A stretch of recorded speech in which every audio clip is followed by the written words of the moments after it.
Today I'm going to be talking about books. I'm not a professional, and I'm not even putting a lot of effort into into this video particularly. I don't really have a huge script. I just have bullet points and didn't do like outside research. This is all just my opinions reading the book. I'm an avid reader, and I do think that I'm intelligent enough to have a couple things to say. I just really enjoy reading, and I enjoy making videos, and I'm mixing my two hobbies. Two of my hobbies. I have others too. I feel warm. Maybe that's why I'm pink, because look at my arm. What the hell? I think the title of this video is something like my favorite books or talking about my favorite books. Okay, this might seem a little redundant, or not redundant, counterintuitive, but I'm gonna open up this video by talking about a book I don't like. And it's a book I'm reading currently.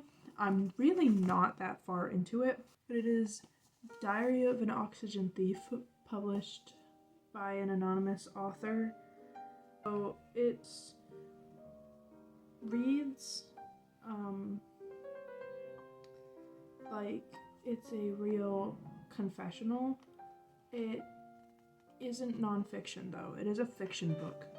So the reason I bought this book was because there was a lot of hype on it online a couple years ago when I was a teenager on Tumblr. And a lot of people were talking about how it's really edgy and it's a book written by a real life person. I even heard rumor that it was a book written by a real life serial killer, and it is not. It is a fictional book, and it is not about a serial killer. He doesn't even kill one person. The thing about this book is it reads like a Reddit post. And the narrator is just so unlikable. And I know he's supposed to be unlikable, but it's not even well written in my opinion. I'm really not enjoying it. And he like brings something up and then he's like, more about that later. And I'm like, don't fucking be tongue-in-cheek with me right here. This is a book, right? There's not a lot of prose. I don't think the main character is particularly witty. Knowing that this was fiction and that someone could sit on these words for a long time and come up with like the most scathing insults, the best they could was saying a woman's boobs were saggy and that her vagina was unsatisfactory during sex. It's like he really feeds into his own idea of himself a lot, and I guess that's the point of the character, but it would be far more enjoyable if he was genuinely a well-written evil guy. He just comes across like that weird kid at your school who was like, you don't understand, I'm like a super villain, like I could really fucking hurt you, and then he just date freshman girls, and it's like, yeah, you're not a super genius, dude. You're just fucking hanging out with the kindergarteners. Like, you're gonna look smart in comparison to a 14-year-old. So here's my thing. He really isn't as witty as I think I was led to believe. Like, the back says something kinky, artsy, and swoon-worthy. He's a rapist. Don't say that. So, usually what I would do when I hate a book is stop reading it. But this summer, I started another book called I Know This Much Is True by Wally Lamb. I love Wally Lamb's book, She's Come Undone. I read this book when I was a teenager and I fell in love, and I think about it all the time, and I, tell people like when they ask what's one of your favorite books, I'll bring up She's Come Undone. So this summer I got I Know This Much Is True by the same author from the thrift store, and I had high hopes for it. It is a good book. It is undeniably well written. It has interesting characters.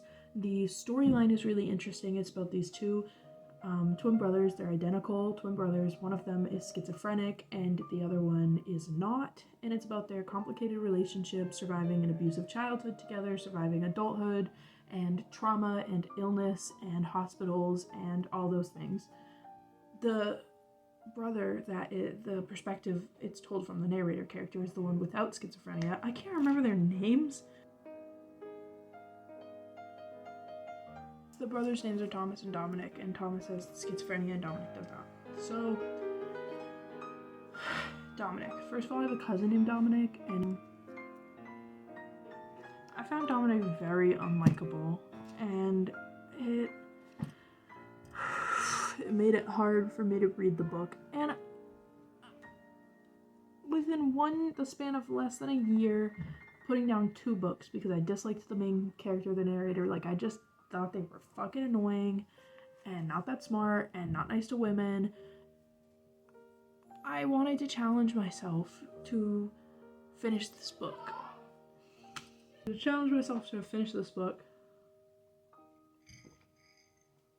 And get through dealing with a man I don't like. Because, you know, I've been on this, like, anti-intellectualism sucks spree, talking about it with my friends a lot, made a video about it on TikTok, have 10 comments on that video, half of them are mine.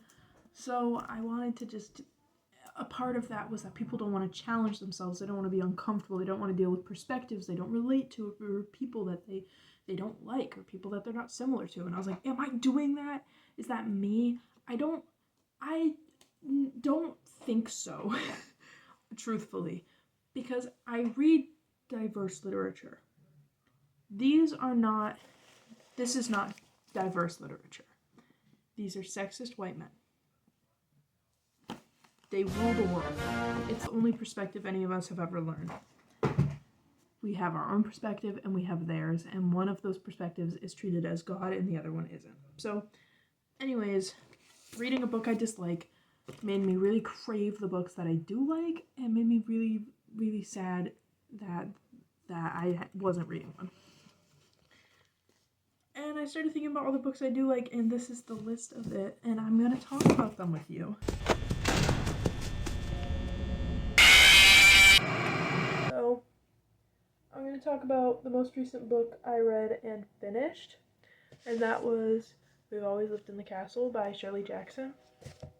It's a really short book. Let me see. There's an afterword. Without the afterword, it's only 146 pages, and the afterword is another less than 10 pages. It ends on 152. I don't want to do math right now. I'm already doing... Let me preface something. I love Shirley Jackson. I know she is a very influential American author. She wrote a lot about domestic life for stay-at-home moms and housewives and women in the 50s and the 60s, when it really wasn't like you had a choice but to do that, to live that life. And I think that's a perspective we really didn't have, and we also didn't value. She wrote domestic horror in a way that makes my skin crawl. I remember reading her short story, The Lottery, in middle school, and it stuck with me. So I went into this book loving Shirley Jackson, having high hopes for her writing, and I'm not going to say I came out of it not loving Shirley Jackson. Like, I still love her writing, her legacy, her horror, and I didn't necessarily hate this book or anything. I guess it just didn't really... Sorry about the dogs barking. I've given up on finding silence in my home. It didn't really blow me away, I guess, was my biggest thing. I've read a lot of books in my time, and quite a few horror books, and I guess this isn't necessarily horror, and it's not like it's advertised as horror in a traditional sense. It's, you know, a slow burn. A lot of the discomfort comes from their interactions, from the mystery of it all. I don't know. It wasn't bad. It just didn't really change my life or anything. I recommend it as a really easy, quick read. It's really good. Yeah, I don't have anything, like, intellectual to say. There's no reason why I didn't like it. Like, the storyline was bad, the characters were uninteresting, the writing was odd, conversations were stinted. I don't have any of that to say about it. Truthfully, it was just a fine book. I guess recently I've been reading a lot of heavy hitters. A lot of books have like, the books you walk away and you're like, that changed my life. So I guess reading a book that was kind of just a book, felt a little anticlimactic, but it was a really good book. I had been having a hard time reading for a minute because I was having a hard time doing anything. I was moving and I was job hunting and I was changing my doctors and I just had a lot to do. And so when I was kind of done stressing over all of that, I didn't feel up to reading much. So I guess this was a really good book for getting back into reading. It's not super difficult to read. Um, it's not like hefty. It's pretty short. I read it in less than a week. And that was me like not reading it often. I read it in less than a week when I read it like when my partner would go to the bathroom at a cafe or on the train or. Yeah, I do recommend it, but I don't have much to say about it. It was a good book. I love Shirley Jackson. I love a lot of her other work a lot more than I loved this one, but I understand why this was so popular. And I did really like the characters. Um, I liked Uncle Julian, I liked Maricat, and I liked Candace a lot. I liked those three. They were fun, they were well written, and they were entertaining to spend time with. So. Ooga chaka, ooga, ooga, ooga chaka. Hello. Hello, and welcome to another book, a new book, a new filming location, new outfit, new day, new sidekick. This next book I'm going to be talking about is Fun Home by Alison Bechdel, Bechdel.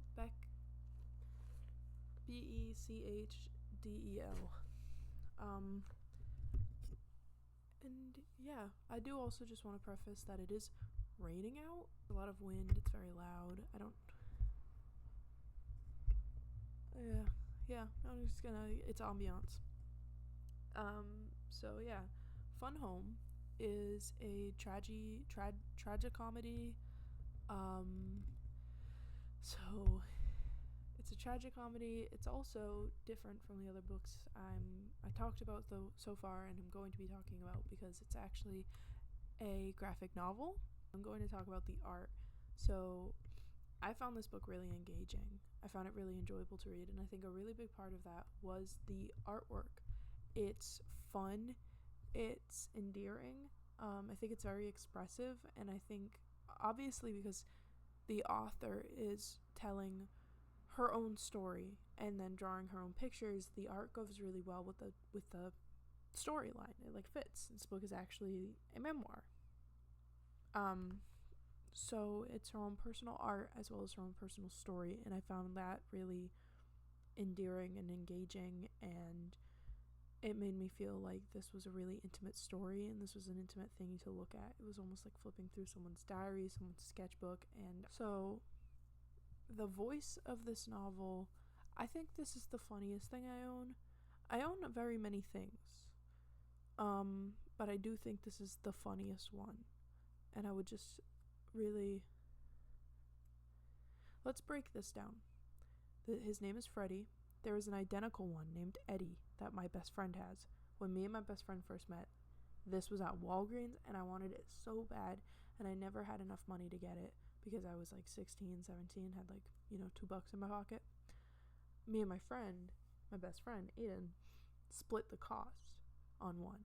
And so what we did was every time we saw each other, we switched off, and we had shared custody. And we saw each other quite a bit, so we'd switch off a lot. One time, I walked to his house. I walked up to him. He was standing outside of his house. He actually lived above a subway right next to a train station, so he was standing like at the train station, and I walked up to him, and I was like, "Where's my kid?" And he took Eddie out of his bag, and Eddie had pierced ears, and I was so pissed. Like, you pierced my kid's fucking ears without talking to me? Like, this is not co-parenting. And this is like a physical thing. Like, you physically pierced his ears. And yeah, that was funny. We got like publicly argued about that. Obviously, I still hold the grudge. I'm still mad at him. And eventually we went back, and there was only one more left, and it had been there for months. So Eddie was there for months. No one bought him. And then I bought Eddie. And the second one that was there had been there for months. No one bought him after I bought Eddie. And I was like, no one's gonna buy him. So I think I bought him with all my own money, maybe, or something. So I kept Freddie and Aiden kept Eddie, and they're identical twins, but they cannot meet each other. So, anyways. So Fun Home. The voice of this book is really fun. It is very beautiful and intimate and funny and witty and engaging. She is telling a very personal, very difficult story to talk about. The story really revolves around her dad and her estranged relationship with her dad, but it also talks a lot about her queer identity and growing up and coming into finding out that you're a lesbian and living as a lesbian, and that facet of her identity and the way it coincides with her relationship with her dad and queerness and abuse and trauma and not black and white family relations and people who are bad but people who you love, you know. So it's a really, really personal story to be reading, really intimate, as any memoir is, but it's also, like it said, tragic comic.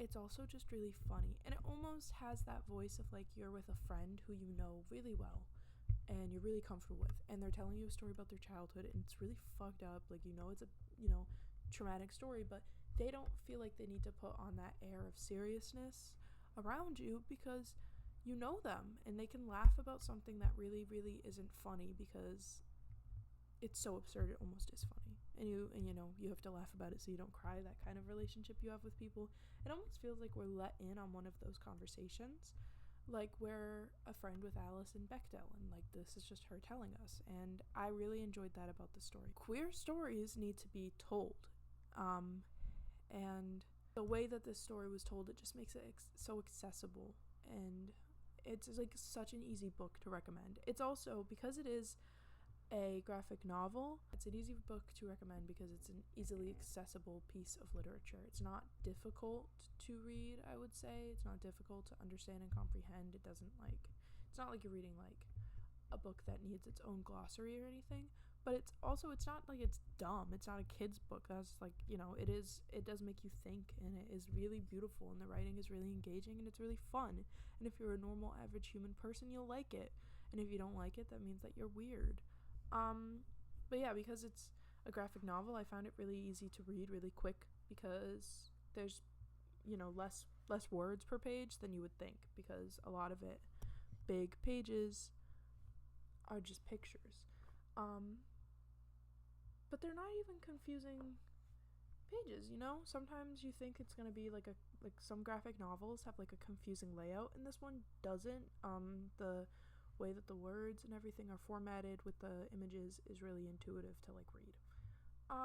So yeah, I think I read it in one day. I think 1 day, 2 sittings. I had a mac and cheese break.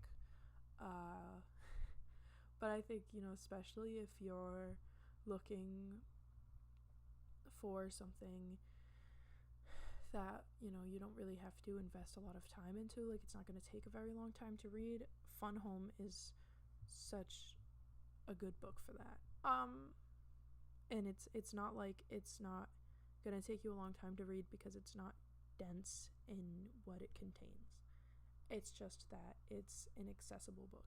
It became a Broadway musical, and my mom bought me the CD for the Broadway musical for my birthday one year because she knows I like this book, and I have such a hard time listening to it because I cannot stand children singing. Like I don't know what's wrong with me. Really good queer story, really funny, really cute art, and a really huge recommendation for me. I recommend it to every single person I come across. Like there's not a single person I don't think this book is perfect for. So I'll see you in the next book. Bye, guys. Say bye, Freddie. Bye. Sorry. Okay.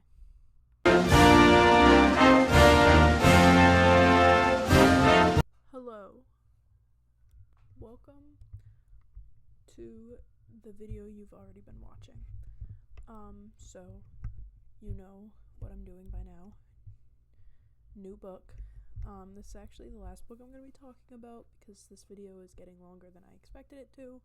I know I showed a really big, beefy pile of books at the beginning of this video, and I did not get to all of them. I'm going to be doing that in a new video because this video is looking to be around the 20 to 30 minute mark, and I really don't want it to go over 30 minutes because that's just superfluous. That's a superfluous amount of time. It does not need to be that long.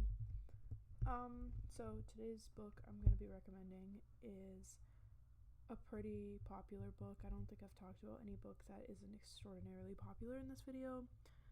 I'm going to talk about less like book talk, books in the future. It just so happens that the ones I took notes on first were, sorry about the squeaking, that's my stupid fucking chair. The ones I took notes on, okay, that is my fault because I am shaking my leg like a crazed maniac, but I don't want to stop. The book is I'm Thinking of Ending Things by Ian Reid. It did become a movie, and if you haven't seen the movie, oh, yadda. And if you haven't read the book, oh, yadda, because it's so good. It's a very slow burn. It's over the course of one day, for the whole, 200 and something pages, which means it can really dig its teeth into all the nitty-gritty, and that can be not good in most books. But because this is very much a cerebral book, a cerebral experience, it makes you think, it makes you work, there's twists and there's confusion and there's answers, and it's so engaging, and I had a hard time putting it down. At the end, the climax of the book, it picks up speed at such a perfect speed, I guess. It was paced so well. It had me at the edge of my seat. I didn't feel winded. I didn't feel annoyed. I didn't feel discontent ever. And I also didn't feel like the book was coming out of nowhere with stuff. It was just so good from beginning to end. I really liked it. If you can't stand long monologues, if you can't sit through long periods of being in a character's head, maybe this isn't for you. But I will also say that I'm not usually one to enjoy a book that drones on and on and on, This doesn't do that, though. It really doesn't.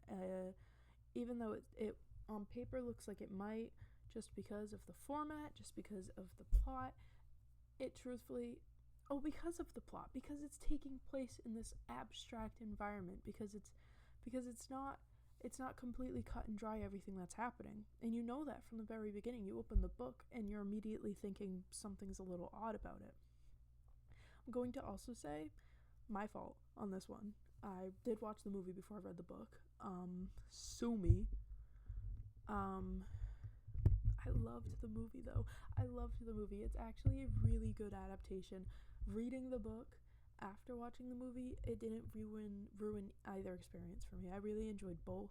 The movie, it portrays the characters really well, it portrays the environment really well, and it was such a good story to see adapted into a new medium. Squeak. So this is really good. It's just a really good book.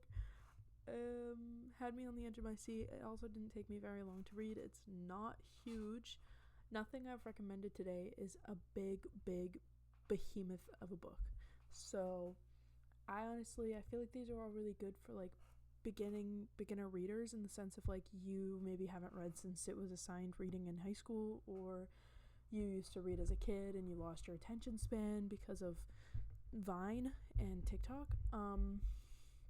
Or, it's just not a hobby that you actively, purposefully engage in, but you would love to get into.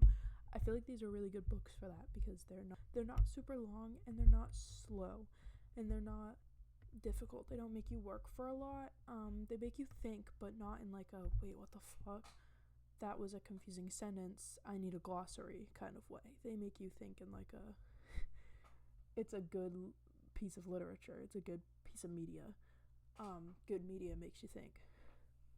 Actually, Smiling Friends has been around recently because of the new season, and I shut my brain off for that one, and it's a really good piece of media. So not all good media makes you think, but like, you understand me, we're friends, you get what I'm saying.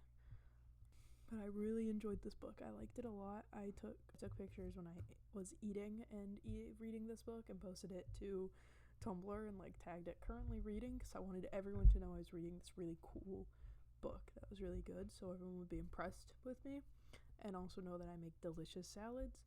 But also I just really liked it, and I wanted to share that I liked it. So can I be a little nasty pants? I'm wearing all clean clothes, just did laundry today, took a shower, did my face skincare. I think I forgot to brush my teeth. I, honest to Christ, am a nincompoop. I sit in a corner, I play with strings for fun, and I forget to brush my teeth, or I forget to put on deodorant. I throw one loofah away, I forget to buy a new one. I don't buy them, I get them for free at the resource center. But I'm just stupid as hell. I'm like the stupidest guy ever. Don't let that affect your trust in me to recommend books, though. Like, I'm dumb as hell, but I read good books. Listen to good music, watch good movies. I'm extraordinarily well-rounded, and I love media, and I'm good at finding good media. So, trust me on that one. And I'm humble, and I'm kind, and I'm quiet, and I'm petite. Okay, so this is the end of the video. I hope that it was entertaining, and I hope that you are convinced to read these books. I tried really hard not to like spoil them, and I tried hard not to be like one of those videos you watched where it's like, I read this book so you don't have to. Like, I didn't really get into like the plot points and stuff. I just really wanted you to know like the bullet points of like, this is a good book, this is why it's a good book, read it, I liked it. Obviously, taste is subjective. So if you've read these books and you don't like it, or if you read these books and you don't like it, please don't kill me. Let's talk. So put your address in my comments, and I'll mail you a handwritten letter, and then you'll mail it back to me, because I think it's cute. I like pen pals. I think that's cute. That'll be our cutesy patootsy little thing. So yeah, I hope this was good. I've never really made a video like this, kind of branching out with pushing myself with the ability to script things. I didn't really script that well at all. Script things, edit things, film them, make sure the filming location worked and everything. The first 2 clips of this video are in such poor quality because I'm dumb as hell. So this is really going to be a challenge for myself, and I'm looking forward to it. Yeah, and I hope you stick around, hope you like this, hope you go watch my other videos, hope you find me on other social media, hope you talk to me, hope you love me deeply. I did plug my TikTok in this video, and I'll plug it again right now. I write poetry and commentary on things, and I post a lot of things on there. Sometimes outfit checks.